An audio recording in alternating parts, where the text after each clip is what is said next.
Дагестанская область, город Шардара, общеобразовательная школа имени Касыма Аманжолова, ученица 4 класса Амантай Айдана, моя учительница Нуртазаева Анар Онгаровна.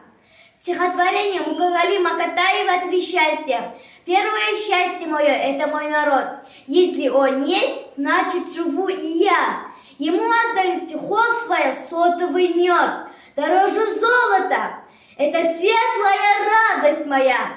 Второе счастье – это родной язык. Сердце гранитное словом я размягчил. Все потому, что я народа ученик. Он меня правде и доброте научил.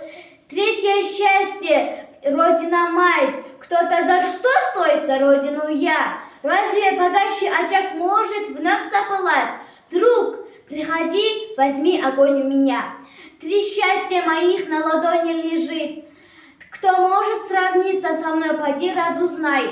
Три солнца в безоблачном небе горят. Под ними Арка, Алатау, Атрау и Алтай.